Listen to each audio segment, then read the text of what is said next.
Hello and welcome to Become the Teapot. I'm Iain. And so am I. This is the podcast where we watch one comic book adaptation and compare it to the comics that inspired it in an ongoing effort to get my friend, and maybe some of you, to read more comics. This episode, to celebrate the show's return to our screens, we're revisiting The Walking Dead, the zombie horror drama series based on the comic of the same name by Robert Kirkman, Tony Moore and Charlie Adlard. The comic recently concluded with issue 193, but that's a little much for us to read in 1 week, so instead we're reading just the first 6 issues on which the first season was based.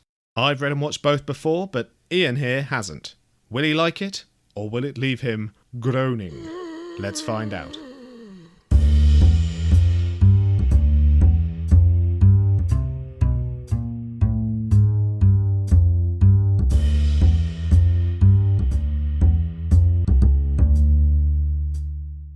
So, watching for the first time, what were your first impressions of The Walking Dead? Well, I did actually start to watch the pilot years ago, but didn't actually get to the end of it. Not too sure why. Yeah, so watching the whole season in one go was actually quite fun.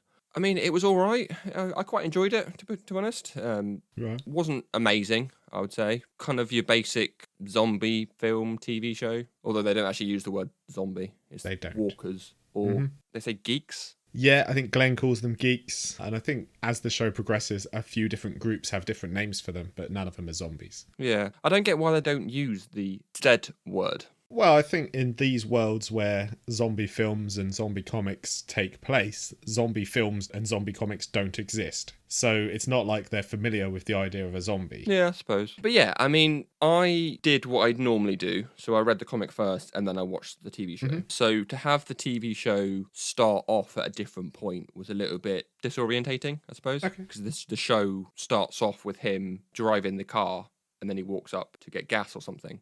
And then also at the start, there's that terrifying zombie child. Yeah, the little girl. Which I thought was very, very creepy and eerie. Yeah. I mean, it does that sort of... I think they wanted to get a zombie in within the first 5 minutes of the show and set the tone and then go back and tell the story of how it occurred. I think it works quite well as a sort of stark opening. Yeah, I mean, it's a really good pilot and a really good show, really. There's not really much else that I can sort of comment on it without going into the ins and outs. But I did get a sort of a Lost kind of vibe to it.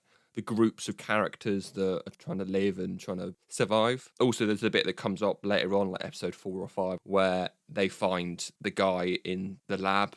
In episode 5, yeah, the guy at the CDC. That's it. Yeah, so you've got these two groups that are both trying to survive, and also that they find this guy in a sort of underground bunker that's trying to live his day with some sort of routine. Yeah. Which is very similar to sort of Lost season 2 or 3. Yeah, I know what you mean. I mean, even the ensemble cast is very reminiscent of Lost. I know what you mean. I think it's quite a popular thing around that time when this came about. It was probably would have been shortly after Lost ended. And yeah, this actually started 2010, which was the same year that Lost had its final series. Yeah, so everyone was probably trying to get the next Lost. Yeah, exactly. Even though Lost didn't go anywhere. Anyway, this is an episode about The Walking Dead, not Lost. Yeah, a conversation for another time. Yeah, going back to The Walking Dead then, I mean, the TV show has a lot more time to fill than the comics. It's a very, very quick comic to read. Yes. But obviously this being a show and not a film, you've got a bunch of time to fill, and the TV show did take liberties with it because the events are in a different order. Yeah, I know what you mean. The virtue of the TV show is that it allows more time to expand on individual moments and individual characters and have those emotional scenes in between them and just build tension. The comic, reading it back, actually, I haven't read the first 6 issues in a long, long time. And I forgot the speed at which it moves, actually. You can read the whole thing in under an hour. And it races from plot point to plot point. You know, oh, we're going to get some guns. The next scene, they're in the city getting the guns. And the next scene, they're out of the city having got the guns. And it's, yeah, I think having that room to breathe in the TV show really gives a bit more emotional payoff when you do lose some of the characters. For instance, when we lose Amy, we know a lot more about her in the TV show than we do in the comic. I think the comic, she had basically one speaking line by that point. The moment around the campfire where they all told Rick where they came from. So yeah, I mean, I think that does work to the TV show's favour. It's something that I found that they've found hard to balance going forward. They either have a pace that is too leisurely and boring, quite frankly, and things just not happening episode to episode, or they have a breakneck pace where there's loads of action and no character payoff whatsoever. The first series probably does the best balancing act between those two things and fleshing out a smaller cast. I think it helps there is a smaller cast. I think some of the later seasons you had this real sprawling cast, which they then obviously had to pare back again. Yeah, I've not heard great things about where The Walking Dead does end up. I think it's like season 10 now, I'm pretty sure. I think so, something like that, season 10, 11. Back on tonight. Ooh. Talking about the cast then, Rick, obviously he's the main character. He's your eyes and ears really as the story starts. Yeah, he's your introductory, your audience surrogate. So he is waking up in this world and learning the world as you do. When he wakes up, I think that's a really good perspective to have because he's all alone. He hasn't got a clue what's happening. He's been in a coma. Yeah. And I do like how quiet that room is. There's not even the heartbeat monitor. It's just deadly silent. Yeah. No pun intended. Yeah, I think it's a tried and tested method of storytelling. It's something that we saw in 28 Days Later. I don't know if you ever watched that. I did, yeah. So very similar. There's some discussion about who ripped off who. I think they were both in production at around the same time, the comic and the film. Obviously, the TV show came after the film. But obviously, both of those stem from something like Day of the Triffids as well, which has a very similar setup in that you have a hospitalised character coming out into this strange new world and having to learn about it as they go. And that's a really good way of having the audience learn about it as well. Yeah, I mean, there's not really much you can do when you have zombie walkers undead. That's the whole plot, really. All these films that have come out previously and that will come out in the future, they've all got the same kind of thing. So you can't really say, well, you ripped that off of this show because they're all dead and it's, the idea of it is the same. Well, the zombies as an antagonist or a central threat or premise is perhaps repeated, but you can do unique things with that. I mean, the most well-known zombie films, the Night of the Living Dead trilogy, each of those was individual, each of those was pioneering. They weren't the first zombie films, but they did something new with them, and each of them was a commentary on different aspects, either commercialism or military aspect or racism in the South. There were aspects of that, so you can do things with the zombies. The zombies work best when they are an allegory. But yeah, I mean, that's not really in this show. This is very much a survival horror TV show. It doesn't have that sort of underlying commentary. Something that I have realised is when we're talking about this kind of thing, you come up with these like well-crafted ways of saying things, and I'm just going, I like the zombies. They're all undead. But I think that's why it works, this podcast, is the two different perspectives. I think it's sometimes nice just to hear that someone likes something because it's stupid, like, like Green me. Lantern or... Yeah. Without having to overanalyze everything as I inevitably do. But no, I mean, I was a big zombie fan before this. So I thought you I were, saw yeah. Night of the Living Dead when I was really young. So then I was a big fan of Shaun of the Dead. And then when the comics were coming out, Simon Pegg did the foreword on Volume 2. Okay. So I got those two at that point when those two had just come out and got really into the comics. And then when they found out they were making the TV show, that was all my Christmases come at once. Yeah, so I threw myself into the show. And as you say, it did go to some places that were perhaps not the highest quality. I do feel like the latest series has been a bit of a bounce back. It's been quite good recently, but yeah, certainly the quality did wane. You've watched it all then? You've gone the whole hog? I've watched it all. I've even watched most of Fear the Walking Dead, which was the spin-off show, but I dropped that actually about series 3. It set itself up as the premise of we're going to show the early days of the apocalypse. So this is the show where we're going to show that first 4 weeks where Rick's in a coma. What were people doing then? And then it gets to about a week in and then it skips 3 weeks ahead and you think, oh, what the hell? So now you're just caught up with the show again. So it was completely pointless. There's some good characters and some nice moments, but generally speaking, it was... I'm not up to date with it. But anyway, back to The Walking Dead. Considering that you've seen a lot more than I have, who would you say is your favourite character? This is good. I've got exactly the same question written down. What do you make of the characters and any standouts so far? I actually wanted to ask you first because obviously you don't know where this goes. You don't know anything beyond the first 6 episodes, really. So out of the initial cast, are there any standouts for you? Any favourites? I mean, I have to back my main man, Glenn. Yes, right. He's my favourite. He is also my favourite character. Was from the comics, was from the TV show, and obviously, yeah, just rewatching it as well. So yes, Glenn is my favourite character. He has got some sweet ass driving moves.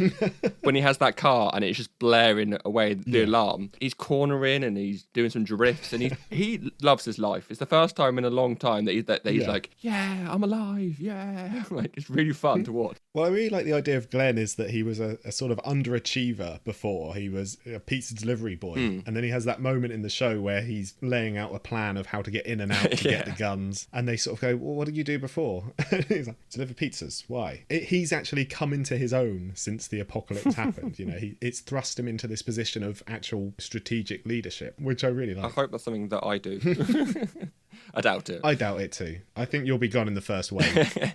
I'll just hide. But yeah, talking about him being the pizza guy, I don't know whether it's this town that he's from. I don't know if we learned that in the first season and I sort of skimmed over it. But with his previous job, I think that would explain why he knows all of these roads, these kind of things.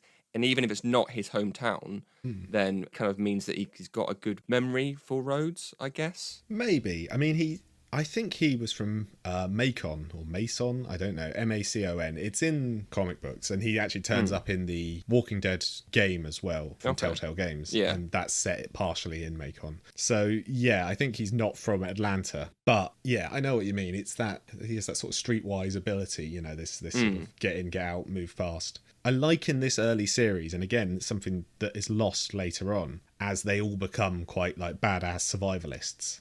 I like in this early series how each of them has their own use. You have Daryl, who's a tracker and a hunter. You have Glenn, who is the sort of city expert and is the best scavenger. Whereas later on, they all just become adept at everything, and they can all kill a zombie with one hit and things like that.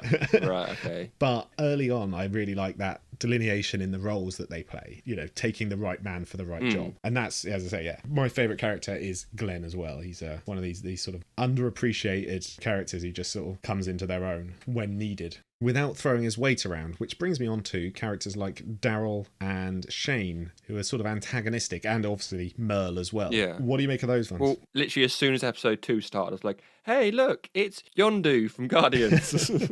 But yeah, I think Merle is one of the ones that you're forced to hate him, really. Oh, yeah. He's such an awful character. He's just horrible. He's racist. He's just not a good character. And then you find out that he's got a brother back in camp, and you're like, oh, is his brother worse than him, or is he the nice one? But he's still pretty bad too. He's a bit of a dick. Yeah, I mean, apart from Glenn and Rick, there's not really any sort of other character that I particularly like. Yeah. I mean, as you said, so you've got those characters that are very sort of hard-hitting, kind of like tough characters, which you don't need all of them to be that character. Exactly, yeah. There's too many of them. It's one of the things I think they misstepped with the TV show is Andrea in the comic books. Andrea is a young girl and she's not really a survivor. And then at the end of the 6 issues we would have read, she starts to learn to fire a gun. Yeah. And that you find out she's quite a good shot. And she steps up to become more of that role as things go on. So she goes from quite a meek and timid character who's underprepared for this world, to becoming someone who's fully adept at it. And that's quite an interesting arc. In the TV show, they aged her up a bit, but also then just made her into this gun-toting person straight out of the gate who's pointing a gun in Rick's face at every opportunity. It's the first thing she does, and you just think, why is she pointing a gun at him? Stop being aggressive and annoying. I do think it's a slightly American thing. It's a slightly, you know, this idea of alphas beating their chest and throwing their weight around. And it just seems very strange to me, and that's why a character like Glenn is much more preferable. Yeah, on that scene when she does point the gun at Rick for the first time, and he he doesn't care. No. And then afterwards he's like, by the way, you had the safety in, you dick. But she does it again when her sister dies, and he just goes over to say, you know, you need to do something about it. And then she points a gun at him again. I'm just like, how's that going to help? How are you shooting another man now? I understand. Well, I don't understand because my sister hasn't died.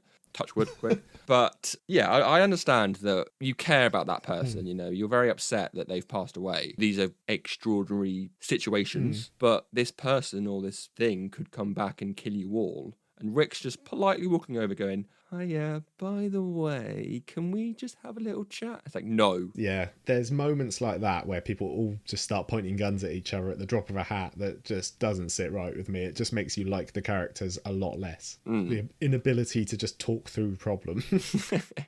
Someone else actually did stand out to me, I guess, was Jim. All right, yeah. Does he have some sort of like soothsayer powers or something? Like, can he see the future? Because he starts off one day by just digging graves, Yeah. and he gets sunstroke and he goes a bit crazy. And then that same day, half his camp dies. Yeah. And he's like, now I remember my dream. I mean, I don't think that's ever built upon. There's no supernatural element beyond the zombies in this show. No, I didn't know if that came about, after season 2 and onwards, I guess. No, I think it was just a little bit of poetic license.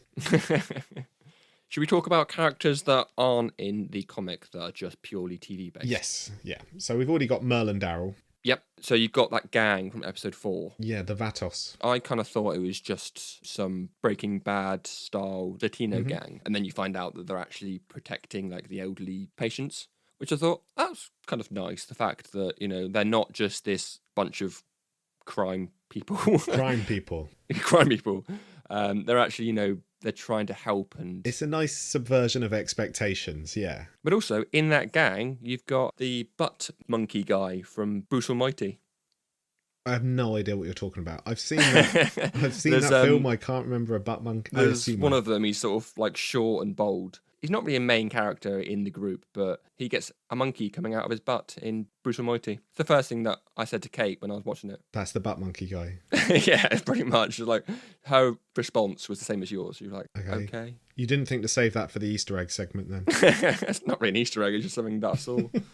But yeah, that gang does not appear at all in the comics as far as I'm aware. No. Well, they don't appear in the first 6 issues. They do not. And I don't think they appear after that as far as I remember. That was an embellishment, as was the CDC. Yeah. Those 2 elements were embellishments for the TV show. And actually 2 of the areas where I think they're a little bit unnecessary, especially the CDC element, I think is very much there just to explain what zombies are. So you've got a character comes on, explains scientifically what zombies are and why they're happening. And then they all have to leave the CDC within the episode anyway. Yeah. It just felt like a diversion and a bit of unnecessary exposition that I think the comics never really did. It just said, right, you know what zombies are. The world is overrun by zombies. These are a bunch of street level characters. They're a bunch of policemen and law clerks and they're not scientists. So they're not going to find out what happened. They're not going to get to the bottom of why the world was overrun and the science behind it all. They're just going to deal with the everyday life of it.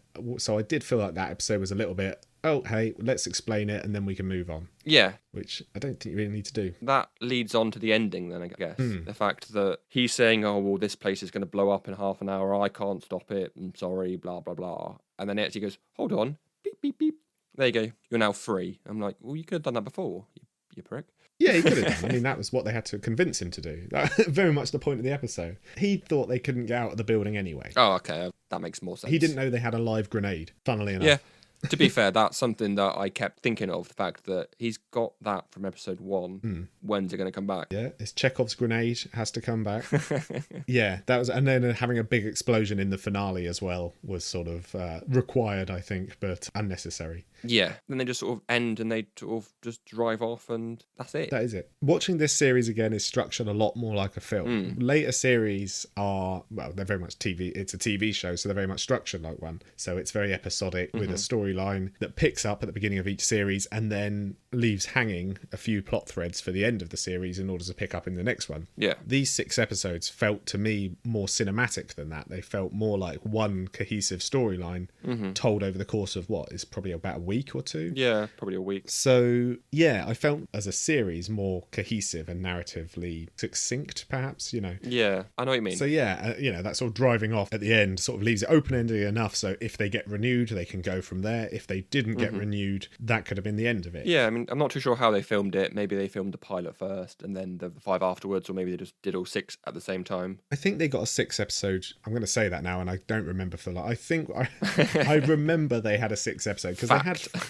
Frank Darabont on, who was the showrunner for the first series and part of the second, and he's the director of things like The Shawshank Redemption and The Green Mile. He's a big name in Hollywood, and I think with him on as a sort of driving force behind the show, I think they just went straight to a full series, and I think that's probably as well why this feels more like a film to me. There's a lot of the elements in it, even individual episodes, feel cinematic. They feel tensely driven. Yeah. It becomes very much action of the week later on, whereas this series, I feel, has a rising tension that you'd find in a horror movie as opposed to an action movie. Yeah, I do know precisely what you mean there.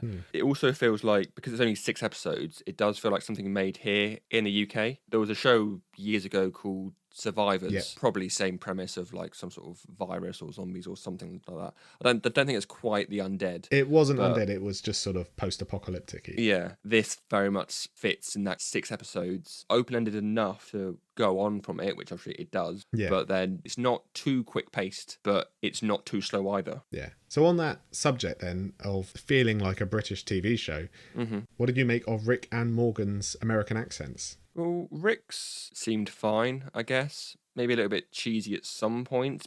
Oh, he's the guy from Love Actually that holds up the cards. He is, the creepy guy. Yeah, I love you, but don't tell your boyfriend. And to be honest, the other guy, what's his name again? Morgan. From the pilot, or the first episode. I didn't even realise that he was British, to be honest. Oh, good. He is good. I really like him.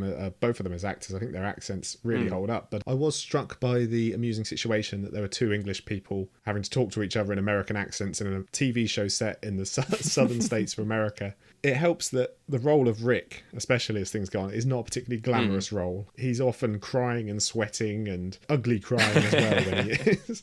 He's really throwing himself around the place. And so I think a lot of people write that role off, and I think Andrew Lincoln works really well in that. He sort of, he just looks a mess the whole time. Something that I did sort of feel is that his character's a lot more compassionate in the TV show, I thought, than in the comics. In the comics, he's quite sort of black and white, maybe. Well, it's a black and white comic. Well, there you go. That's why then. But in the comic book, he seems to care a lot more. Definitely. And I think, as I said earlier, this ties into the extra time they've got to play with things. They can just build those characters a little bit more, give them a bit more nuance. I was surprised rereading the comic book how little of that there was, and how many more just sort of quips and one-liners and, you know, just people explaining the plot in one speech bubble and then moving on to the next thing. But on the subject of comics, should we go on to the comics now then? Yeah, let's go. So we already know that you've not seen the show, not read the comic before. So what was your familiarity, if any, with The Walking Dead and with sort of zombies in general? Well, I don't think I've ever read like a zombie or horror comic, to be honest. I've seen a fair few zombie films and played a fair few zombie games like The Last of Us, Resident Evil, those kind of things. Yeah. But yeah, I mean, this is the first time that I've ever picked up this particular run. Right. Which, yeah, I did enjoy it. It was good. I've heard things about the show and where it goes, but not too much, really. So you're familiar with the concept of zombies, but not the specifics of this show. And yeah, I mean, it's just sort of general zeitgeist type stuff. Yeah, pretty much. Okay. So what did you make of the comic book? I thought it was a really good read, actually. Quite quick to read, quite fun to read. It sounds weird that I'm saying it's fun to read things about people being killed and stuff, but it's very different to the styles we've read previously. I mean, there's not a lot of text in it at all, really. It all comes down to the action and the artwork. Yeah. But yeah, I mean, it moves a lot quicker than the TV show, as we've already said. Definitely, yeah. So I think that way it's more fun than the TV show, because it's something that, you know, you can read at your own pace, but the pace of it is so quick that you can get through it in like an hour and a bit, which is pretty much how I read it. Yeah, I know what you mean. You tend to have the character scenes, such as the campfire thing that we talked about earlier, where all of the characters are talking and there's a lot of text, or you have whole segments with very little text, or almost no text, you know, where it's one person on their own fighting zombies or exploring a world, or it's only two of them, but they're not talking a huge amount. So you can read each issue very quickly, and then all of a sudden you'll get to one bit with just huge amounts of text by comparison. Also, I did quite like that in the book that we've got, or I think you've read the same. I don't know which version you've got, actually. Hold on. Yeah, so I own that one. That's the one I offered to give you. I also have this one. This is the one I read, which is the hardback edition of Book 1, which actually contains the second volume in here as well. So you have the paperback of Volume 1. Okay. Yeah, so in this version that I read, I do like that the comics, they don't stop per issue. It literally just rolls into one big story. So I think that made it a lot easier to then read, rather than going, right, this is issue 1, that's issue 2, that's issue 3. So it felt like it flowed a lot quicker. Yeah, no, that's the same in my one here, is that Days Gone By, is the name of that volume there, is presented as one thing. So it just all carries on to each other. And then you have the gap where it enters to the second volume. And yeah, I know what you mean. Rather than being individual issues, it just flows into one another and tells one complete, well, not complete story, but one chapter. Yeah. It's something that I think I will, at some point, continue it. I reckon that I preferred the comic to the TV show. I certainly prefer volumes 2 onwards of the comic books. I actually prefer the first series of the TV show to the first 6 issues of the comic, but only just, I would say. Yeah, I mean, I had obviously read all these comics before the TV show even came out. I really enjoyed them. I'm glad to hear you're going to read more, you're wanting to read more. I mean, because obviously the story is now concluded with, I think it was issue 193. Oh, wow. So you've got quite a lot to read. It was a bit of an abrupt end, in my opinion. I don't quite get why he didn't just go an extra 7 issues and get to 200 and round it off at a nice even number, but whatever. But yeah, certainly I think the handling of series 2 and 3, I think was better in the comics, but I still enjoy those from the TV show. Something that probably goes against what I've just said, but might explain why I like it. In the comic book, I didn't really feel like I was attached to the characters, or at least because there's quite a few of them. A fair few people do die in this, and I was just like, oh, she's dead. Okay, fair enough. Let's move on. It might have been because it was a horror zombie comic, the fact that I expect people to die. Yeah. So maybe when it comes down to like characters that I read for a long time, then you get attached to that particular person. Yes, and it's something that certainly obviously changes as the comic goes on, as you get to know this group of characters. As you lose those, there's a lot more emotional resonance to it.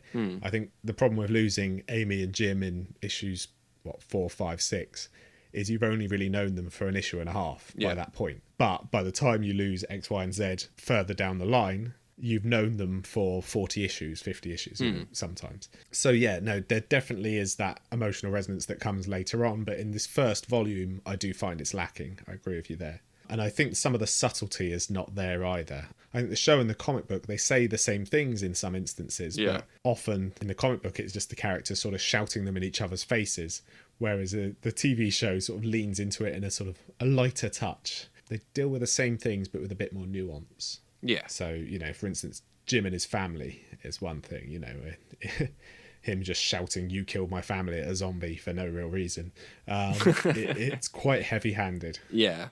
Talking of Jim then, there was a bit in it that I actually found quite funny. For a bit of an odd reason, really. It's just after attack at the camp, and they're like, "Oh, Jim, are you okay?" It's like, "Yeah, I'm fine." It's like, "Have you been bitten?" "No, it's just a scratch." I immediately thought of the Black Knight from Holy Grail. I just had this idea of you would have Jim with his arms all chewed off and his legs all chewed off. He goes, "No, I'm fine. Don't worry about me. It's only a scratch." It's but a scratch.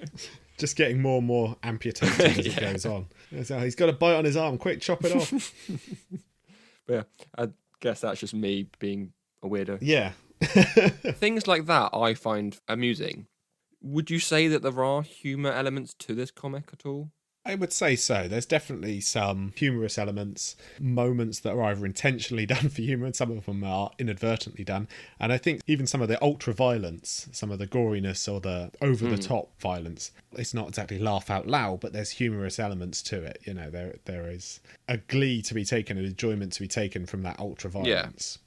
In the fact that it is so over the top, it isn't really reminiscent of anything that happens in our real world. Of course not. Whereas they've grounded the whole thing a lot more with the TV show, even though the setting's the same, it's a lot more grounded. So yeah, I mean, I think there is some humour to be had, and as you get larger than life characters, as the comics progress, you get more of that. Mm-hmm. Speaking of characters, so obviously we've talked in the show about characters that appear in that don't appear in the comic books, so Merle and Daryl. Mm-hmm. In the comic here, we've got several characters that don't appear in the first series of the show. So we've got Donna, Alan and the twins, for instance. Yeah. Any thoughts on those? I know they're not given a lot to do here. Not really. I don't want to talk about them in a bad way, but they're just sort of there. They're in the background almost. They don't really do much. It seemed to me like they had to bulk out this group of survivors. So they sort of just put in like a little family in there. Yeah. I think they were replaced with some people in the show. I can't remember their names. Yeah, Morales and his family. There you go. And this is what I thought was a bit strange, is they sort of replaced a family of 4 with a family of 4. So I kind of thought, why didn't they just have the original family in the TV show? Don't know.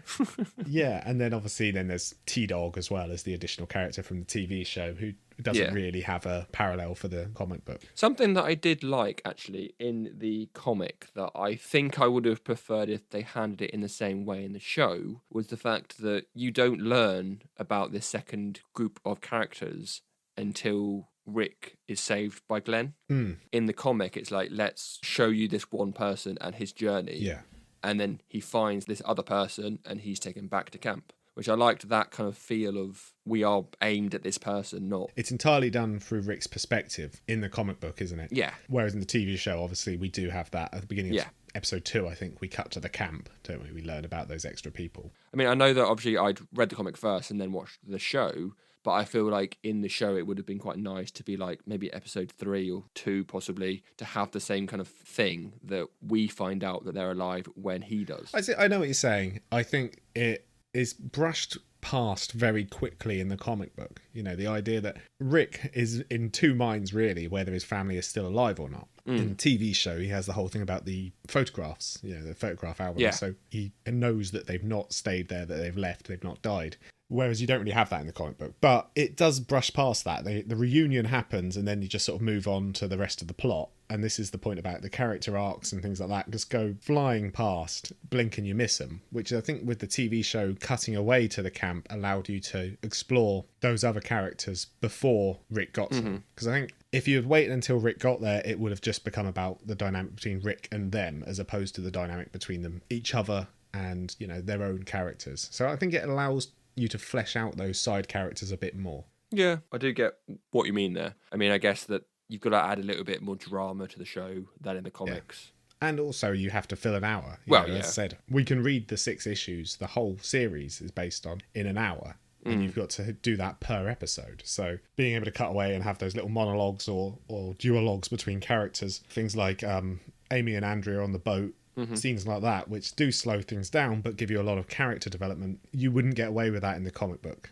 Yeah. Or there'd be like a panel or 2. Yeah. And then they'd move on very quickly. But it would be an entirely different tone of the comic book. If you had that conversation in there, you'd have half as much action. You'd tell the same story, but in 12 issues as opposed to 6. And I think the comic book being an unknown entity at this time, he probably wanted to hammer out those first 6 issues, tell the story, kind of like we talked about with the TV show, and have it sort of an arc tied up with an ending. Yeah. And speaking of the ending then, so Shane is obviously very different in the TV show to the comic book. He's a lot more aggressive in the comic book outwardly. I mean, obviously he is seething and that aggression is there in the TV show, but in the comic it's very much at the forefront. Yeah. You know, he sort of starts shouting at the drop of a hat. So what did you make of Shane and the ending of the comic book? I think, he's a lot more human in the show. In the comic, like you said, he is quite loud. He's quite, not so much demanding, but I think he's got used to being in charge at this camp. Yeah. And then when Rick turns up, he's very much like, no, I'm the leader still. You're dead, whatever, blah, blah. Yeah, I think that he's too aggressive in the comic. Yeah. You know, it doesn't seem like a real person. Exactly. That's exactly what I was going to say. Because he has the same arc in the TV show, really. But in the comic book, he just seems like so much more of a caricature. He seems over the top. And like you say, not like a real person. When he, at the drop of a hat, starts swearing and shouting and, you know, really crying and starting trying to kill people, pointing his gun at people. It's crazy, isn't it? It goes from sort of 0 to 100 in the blink of an eye. Whereas I think with the TV show, it's a much more nuanced performance, you know, within reason. I think John Berthnall does well with it, right? Yeah. I mean, in the comic and the show, you've got that sort of relationship with him and Laurie, I want to say. And in the comic book, it seems to be just this one night that happened. Yeah. In the TV show, it's obviously, it continues. But I think that, you know, if you combine the character from the TV show and the comic, so that this event happened one time, and then he's more understanding when Rick comes back, it kind of makes him feel like a human. Whereas, like, in the TV show, because he's having this ongoing relationship with her, and then Rick comes back, I'd expect him to react the way he does in the comic, almost. Yeah. Be loud and shouty and angry and all that sort of thing. But he doesn't. I don't think they've got the character quite down in the TV show as much as they could have, but it's an improvement to the comics. So I think it was pretty much the same character in his motivations in the TV show, but I felt like they did it in such a way that it was more nuanced and more subtle in the approach. So ultimately his motivations are the same, his character development is the same, and you can see that sort of same descent, but it's more understandable. And even though the things he starts doing are out of hand, beating up Ed and obviously the CDC, I think it's more understandable because of that relationship and because of, you know, like you say, because he had got used to being the leader. I just think it works better in the TV show as a whole. In the comic book, it feels very much like an obstacle to be overcome, just Yeah. a first little blip. And it's all about Rick, really. It's not really about Shane. Shane is just a momentary antagonist in that scene. Yeah, I mean, in the comics, you don't seem to get the friendship coming across that well. He has no redeeming features in the comic book. Oh, yeah, of course. He turns up, he's outwardly aggressive, he's violent, and then he starts trying to kill people. Yeah, pretty much. I don't want to spoil the ending for anyone who's not actually picked up the comic, but sod it. I was very surprised that Carl shoots him at the end. Carl! But yeah, I mean, the environment that they set up can only come to that ending. We've already said that he's this angry character and he's an obstacle to pass by, that he has to die. That's the only arc that you can take that particular character. Yeah, well, one of them has to. And once Rick had returned, there was only going to be one conclusion there. And one of those was going to have to die. And it probably wasn't going to be the main character. No. And obviously that doesn't happen in the first series of the TV show. They carry on. John Perthnall carries on into the next series. So do you think there's going to be deviations from the plot line in regards to that? How long do you think he's going to stick around for? I mean, probably not long. I said I've not watched it, but I've seen bits and bobs. So I know characters that are coming into it in the show, but purely based on the first season, and the comic, I would say that he'd stick around for season 2, maybe season 3, and then get killed off. I don't know. I'm not sure whether they would do the same thing where he's shot or he's killed off by one of the humans or he's attacked by a zombie. I think it would fit it more if he was shot or at least killed by something that he'd done. Yeah. Well, I wouldn't feel happy, but I'd be glad that they were following along the same kind of storyline that was set up in the comics. Yeah. It's more satisfying for an antagonistic character like that to die for a reason as opposed to just being randomly killed off because they get bitten by a zombie. Yeah. Just unfortunate. Whoops.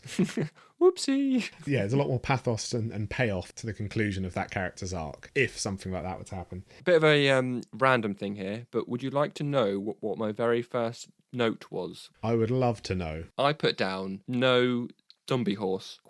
It's true. There's no zombie horse. That's my first note on this comic, and that's a fair way in as well. I think at the end of the first issue, isn't it? Yeah, so I didn't make a note the entire first bit of that, and then as soon as the horse is attacked, I'm like, oh yes, zombie horse, and it's like, oh no, there's not a zombie horse. Which I kind of hoped that would come up in the TV show, but it didn't. There is not. No, there's no zombie deers. There's no zombie rats. All of the animals that get eaten don't come back as zombies. Just the human. Something that I do like actually talking about the deer there, that there are almost panel to screen points of this, or at least a good couple of arcs where you've got the bit where the zombie's attacking the deer. You've got the bit where he's walking in on his horse and he's walking towards town. Yeah. You can almost put it from page to screen, like if you pause it. I think they've put enough of the comic into the show for it to be inspired by, or it's based on. They're hitting most of the same beats, but it does diverge in terms of story and characters quite a lot, so it does its own thing so that people who have read the comic book can watch the TV show and still be surprised or get something new out of it, but they will also see those glimpses of the story from the comics and, like you say, just panels and elements. So for instance, the deer in the TV show is one that's shot by Daryl. Obviously that doesn't happen in the comics because Daryl's not in them. It's just a separate incident, but they used that as a framework for a whole scene and built a whole thing around it. Yeah. Also, there's the bit where Rick and Glenn get covered in the bits and walk into town, which I said it's done in the wrong order in the show, but it still works. And I do like that they are taking inspiration from certain panels or certain pages. Yeah. It's not so much like, oh, here's the characters' names. There we go, done. I think that they have captured the characters well in the TV show compared to the comics. I think so. I think they've taken the characters and they've also fleshed them out a bit more and built them up a bit where needed. As I say, I think the major missteps are with characters like Andrea, but generally speaking, I think they've done a really good job. And I think it helps that the creators, Robert Kirkman especially, the writer of the comic book, was involved with the TV show from the early stages and the planning stages. Yeah. Well, on that note of Robert Kirkman, shall we move on to the eggs? And you'll find out why I used that as a segue. I can't wait. Iain's egg hunt. Iain's egg hunt. Iain's egg hunt. I'm not yoking you. So, Iain, what tasty eggs do you have for us this week? So, we've literally just spoke about the writer, Robert Kirkman. Don't know how familiar you are with his other work. I've read some of it, yeah. I've read Invincible and Irredeemable Ant-Man. So, yeah, it's a good thing that you bring up Invincible. because on Carl's t-shirt, there's actually a logo for Science Dog, Oh, yeah. which is a character from Invincible, which obviously is a separate comic written and created by Robert Kirkman. And then, obviously, I've only watched the first season. Something that I did learn is that over the years, they've got like zombie cameos. So in the first season, at the end of episode 1, the zombie in the tank is played by Sam Witwer. I don't know if you know who he is, but he's actually voiced Darth Maul in various Star Wars shows. He was also in Battlestar Galactica. He was indeed. Yeah. And he also voiced, I think, the main character in one of the Star Wars games. Yes, he did. He was the Force Unleashed games. I remember reading somewhere that he was meant to have a little bit of backstory. The reason they cast him as an actor is they were going to have an episode where you saw the fall of Atlanta and it followed one of the soldiers that was meant to be him. Oh, nice. And it ends with him dying in the tank. But I don't know what happened there. Apparently it didn't happen with Frank Darabont leaving the show, and I think they had some problems at the beginning of series 2 where they lost a load of film. It got water damaged or something. It ended up not happening. Oh. I don't know how true that is. I remember reading something about that. Well, as we always say, things that are said on this podcast are fact. Yes, fact. And you don't need to look them up. But only if they're said by me. Please fact check everything that Iain is saying. And then the other zombie cameo that I found out in this, the zombie that kills Amy, is a guy called Greg Nicotero, who is the special effect creator on this show. And he also went on to direct a few episodes in the future as well. Cool. And then there's ones that I won't have seen, obviously, because it's after season 1, but they've chucked in a whole bunch more cameos in there. I can imagine. Yeah. Well, maybe we'll cover those somewhere down the line. Possibly. But my final leg of this episode is, as I mentioned earlier, my favourite character, Glenn, has got some sweet-ass driving moves, but I'm not sure if you recognised the car that he was driving. I didn't know. What's the... It's a Dodge Charger, and it's literally the exact same car that Walt buys Walt Jr. in Breaking Bad. Nice. Yeah, because obviously both AMC shows and both would have been made about the same time. So probably just had it on the lot. Yeah, and then when I was having a little look into that as well, here's a little future egg. Oh, future egg. In season 2, the Heisenberg blue meth appears. In someone's little bag. It does, yeah. That's a nice little head nod to future events. Very nice. So what are future eggs made out of? Hopes, dreams, and aspects. Aspects? I'm not sure what future you're working towards. I think it'll be some sort of soya. We're all going veggie nowadays. Vegan eggs. The future is green. Okay, well, no, thank you very much for your Easter eggs. Is that all for this week? That is indeed, yeah. Not that many, but I thought I'd pick out the ones that I enjoyed the most. Yeah, no, good. All right, well, let's take it back to the show and the comic and wrap things up. So you've already said that you're considering continuing to read the comic book. What about the show? Are you considering watching that any further? Yeah, I mean, I watched it all with Kate as well. So she's seen as much as I have. With what I've heard, probably not. But with what I've seen, then I think I want to see where it goes. Yeah. Yeah, so I think I will. Okay, so you've got a new interest here. You've got a new comic and a new TV show to watch. Indeed, I do. Wow. You're going to be a busy boy. So, reading it for the first time, I take it you enjoyed it. Yeah, like I said, really fun to read, even though it's about the undead. But yeah, I enjoyed all the aspects of the comic, really. You know, the artwork, the styles, the characters. It all worked, really. Well, I will give you some news. And this is something that was actually quite jarring to me going back and rereading this, is that the artist changed from issue 7 onwards. So the art is very different in the first 6 issues to it is for the rest of the comic book. Okay, because it's Tony Moore, isn't it? It is Tony Moore. It changes to Charlie Adlard. So yes, it's a very different style going forward. I found that the first 6 issues are quite a cartoony style. And then obviously it becomes a lot more, not realistic, but there's an element of realism in there going forward. So just to warn you. So the changes they've made from comic to TV, do you think they worked? Are there any aspects you don't think worked? What are your thoughts on that? Yeah, I think overall, if you take the comic and the TV as two separate things, I think they both work. Obviously, as we've already said so far, there's a lot more time to fill. I think that they need to add in a lot more drama. So, yeah, I mean, it works. It's not ever going to be a perfect page-to-screen adaptation, but they both work. Yeah. And I don't think, really, that there's any particular order to read or watch them, as I said, because they are both sort of so similar yet so different, which sounds odd to say, but like I said, I read the comic first and then watched the show, so I kind of knew characters that would be dying. But because they've added in so many more characters, I don't know when or if they'll die. Yeah, and this is what we were saying earlier. It takes the same beats as the comic book, but allows for it to be its own thing. So yeah, I agree with you. I think as someone who went into series 1 having read the comic book, there was enough there for me to enjoy. You know, it wasn't just a straight transition. There were surprises to be had and a lot more going on there than there was in the comic books. Those aspects that were fleshed out. A couple of missteps notwithstanding. Yeah. Something that did annoy me, actually, and it's not anything to do with the comic or the show. I was watching season 1 on Sky on the catch-up or whatever it is, and for some unknown reason, at the start of each of the ones that I watched, they decided to put an advert for The Walking Dead season 10 at the start of it. So I was watching this advert, and I could see these characters that are all there still. I'm like, well, okay, well, he's alive still. Really she annoying. Isn't there? I'm like, oh, good. I try to ignore them, but there's only so much that you can see it and you go, well, I've watched that advert now, so I know that he's alive still. And that's a strange choice.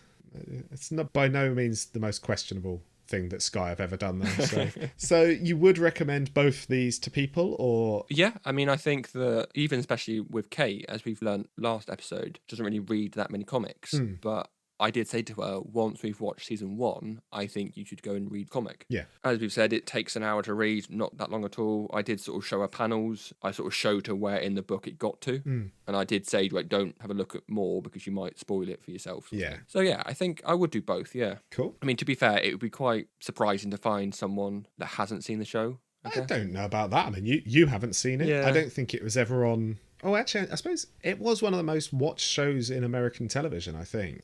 I know a lot of people who haven't ever seen it. So it's not got quite the same cultural impact of something like Game of Thrones, which, yourself excluded, I think everyone else I know has watched it. Yeah, I've not watched a single thing of Game of Thrones. And yet you found the time to watch every single CW superhero show. It's amazing. Oh, yeah. I think I'm someone that if I watch the first season or 2, then I'm like, I'm going to have to watch it all now. So I think in hindsight, I will end up having to watch all of The Walking Dead. Yeah. I might not read all of it, but I'll probably have to watch all of it. So that's it for this episode. Any other business? Yeah, a little bit of a curveball question for you. What would you say is your favourite zombie film? Oh, wow, that's a difficult one. Yeah. I've watched a lot, and I've watched a lot of really rubbish ones. I think for straight zombie films, it's hard to beat the original Dawn of the Dead, and one I've probably watched more than any other zombie film out there would be Shaun of the Dead. Yeah. Which I absolutely love. Yeah, I think I would have to say Shaun of the Dead. I don't think I've seen the original Dawn of the Dead from the 70s. I've seen the 2005, I think it was, remake. Zack Snyder. Yeah, which, again, it's the basic film of zombies that they're attacking and you've got to try to not die. Yeah, I think this is what I was saying earlier about a lot of older zombie films would have a underlying message, and the zombies were merely an obstacle or a way of delivering that message and having a bit of subtext. But Zack Snyder, of course, is a director who is not burdened with an overabundance of subtext in his films. Yeah, nuance is not his friend. I mean, I quite enjoy the 2005 Dawn of the Dead. It's a good action romp. But by the time there's about the 5th explosion in the getaway scene at the end, I just sort of had lost interest. I mean, other ones that I can think of that I did enjoy, I Am Legend, I enjoyed that. That was all right. It's all right, but it shouldn't have been a zombie film. Very annoying. Well, the original book is obviously a vampire film. 28 Days Later, that came up earlier on. Love it. Again, really good film. Yep. And then Zombieland, which I thought was a different take on it. Oh, yeah. But again, going back to sort of the comedy part of it. Yeah, I mean, the thing is with comedy zombie films, Shaun of the Dead just did it so well. Yeah. It's sort of hard to compare anything to that. The thing with Shaun of the Dead is it played the zombies completely straight. Yeah. They were still a threat, they were still an enemy, and then the funny things were what was going on around it. Actually, a little bit more to add then to The Walking Dead. We didn't really discuss about the way that they move or how they act as the undead. Yeah. Just having a think there about the list that we've just spoke about. I Am Legend, they're quite fast creatures, they're quite angry, that kind of thing. Where Walking Dead's very sort of like slow, just I'm gonna get you. Well, the Walking Dead zombies are much more based on Romero zombies, because actually they did move at a fair old pace in this first series. They get slower, they become that more shambling mass, but Yeah. in this first series they can climb fences. They were using tools at various points. The little girl, the first zombie we see, picks up her bunny. Oh, yeah. And they were using bricks to bash on windows and things like that. Could use door handles, which is true to the Romero Night of the Living Dead, Dawn of the Dead and Day of the Dead. The zombies would retain some cognitive function. They could repeat tasks that they did in real life, and they could use tools and basic implements. It's something that is dropped later in the TV show to come akin to more recent zombie films, which sort of omit all of those bits and pieces. But I think Frank Darabont, I think he was a fan of those Romero zombie films, and that's why he wanted them to be a bit more like those zombies. Fair enough. Right, so we've taken a bit of a break from Ask the Teapot in recent weeks, haven't we? We have, yeah. Because obviously we had X month and then we had a Valentine's Day special. Yes. So this week I thought a little bit of a random segment. Okay. We get asked a fair bit about fan casting. Yes, we do. I know that you're not the greatest advocate of it. I am not. I quite like to see who people think of, and then I go, yeah, that would work, or no, that's not the right fit. But that's my problem with it. That is very much the end of fan casting, isn't it? Yeah. Someone says a name, you go, yeah, I guess so. It's a bit pointless ultimately. Because the thing with fan casting that I've always found is that people go, who could play this character? Yeah. I thought I'd try to sort of spin it around a bit. Okay. So rather than thinking which actor could play that character, we think about which character could be played by that actor. Right. Okay. So what, you're going to name an actor and we have to figure out a character for them? Yeah. Okay. So who's the actor? Okay, so we'll go for Zac Efron. Well, he's in good shape and he's white, so that means he could probably play about 90% of superheroes. Trying to think of characters. I kind of thought about MCU, because MCU is the easiest thing Okay. to cast for now. Yeah. So thinking about the characters that aren't in the MCU already, Yeah. I thought possibly the Human Torch. Yeah, that's one I've seen quite a lot. I mean, yeah, he could probably play that role. I think the Human Torch is a role that could probably be played by a lot of people, though. Yeah, that's just my example. I mean, that's the only one that I've got for him. It's the first idea that comes to mind when I think about Zac. I mean, he's kind of, isn't he quite short? He is, yeah. I think he's, well, I was about to try to guess his height. I've no idea how tall he is. Could he play a Wolverine type? I don't know if he's that hairy. Do you reckon he's got that sort of tough guy kind of, hey, Bob, don't mess with me kind of thing? No, but I wouldn't say that Hugh Jackman had that either. Very true. You know, when you see interviews with him and things like that. But honestly, I don't know. I don't know enough about Zac Efron's range. Is there any characters that you think should be brought to the MCU and possibly could be played by Zac Efron? I mean, I think we talked before about the X-Men and obviously the Fantastic Four. I don't think he's particularly great fit for any of the Fantastic Four. Okay. You know, he probably could play the Human Torch, but no better than probably a dozen, 100, 1,000 different actors. But that's probably the case for most characters. I mean, there's the X-Men as well. So if we looked at them, then there's a huge wealth of characters he could play. How old is Zac Efron now? He's got to be mid-30s, early 30s, I'd imagine. So again, he fits into that role. I think he's such a archetypal superhero build in terms of he's a white male and he's very muscular. I think he could just fit into, as I say, 90% of characters out there. You could literally take him, and that's why I think he's put onto the Human Torch so much. It's just a character that he happens to fit, but if you break it down, it is pretty much every character that he'd fit. So yeah, who's your next actor? John Boyega. Oh, Bit of a curveball actor, really, because all I know him from is Star Wars. I've not really seen him in anything else. have you seen Attack the Block? Oh, no, okay. Yeah, I have seen that. Years ago. Yeah. Yeah, I mean, I didn't really have any ideas for this. So again, I was thinking along the lines of Fantastic Four and X-Men. Maybe a Beast type character, or again, maybe Human Torch. I don't know. Yeah, he could be. He can do that cocky thing quite well. I think he would make a good Blade, because it would be nice to see Blade, Eric Brooks, being an English character in the comic books, actually played by an Englishman. But we've got the guy from... Mahershala Ali, yeah. We've got him coming in to play Blade. So We do, and I don't think he's he's going to be playing in English. Are there other Blades? There are not other Blades, I don't believe. No. Okay. If there are, I'm not aware. I mean, there's also follow-ups to things like Doctor Strange on the way. He could play someone like Brother Voodoo, or Dr. Voodoo, as he was later known, who is a sort of Haitian voodoo expert magician who would often partner with Doctor Strange. But yeah, that's just trying to deviate away from X-Men and Fantastic Four. Yeah. And then just one last one is Leonardo DiCaprio. Okay. Who's the first character that comes into your head? I think Leonardo DiCaprio would be better as a villain. Okay. So someone like Norman Osborn? Okay.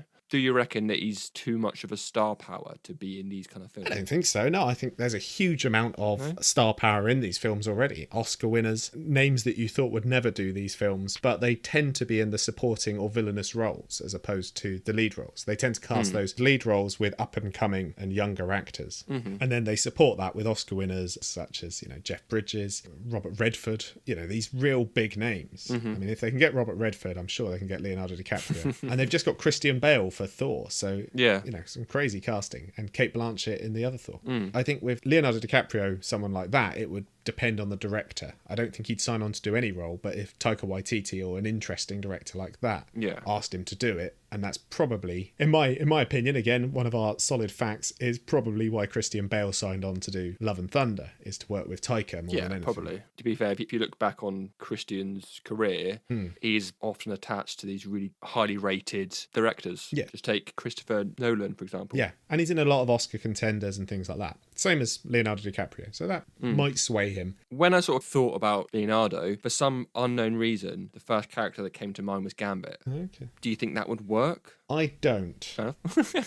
I think he's a little bit too old for that role. And, apart from, again, being a white male, I don't see how much he has in common with that character. To be honest, Channing Tatum works better than Leonardo DiCaprio. I think I thought of Gambit first because that's one of my favourite characters from the X-Men. Yeah, and you want one of the best actors of a generation to play him. Yeah, pretty much. Like Leonardo DiCaprio. I mean... Okay, fair enough. In that case, he should play Iron Fist. Let's do it. I mean, it'd be nice to see him on the screen. It would be, yes. Right. I think that's enough of that for now. No, good segment. We'll see if it returns in another episode, shall we? Well, that's down to our listeners. If we get any more Ask the Teapot questions, then this segment will not come back. Well, there's incentive for you to send us your questions. That's all for this week. If you read and enjoyed The Walking Dead, then why not check out Robert Kirkman's take on the superhero genre, Invincible, which is currently being made into an animated series complete with star-studded cast. You can send your questions and comments to us at becometheteapot@hotmail.com or tweet us at becometheteapod. You can also find us on YouTube, Facebook and Instagram, and don't forget to subscribe on your preferred listening platform. In 2 weeks' time, we'll be revisiting Gotham City for the first time since our Dark Knight episode, and true to form, we're doing things in all the wrong order. To show Iain how it all began, we'll be watching 2005's Batman Begins and reading Batman Year One by Frank Miller and David Mazzucchelli. Until then, thanks for listening, stay safe, and read more comics. Hope we didn't bore you to death. Ha ha.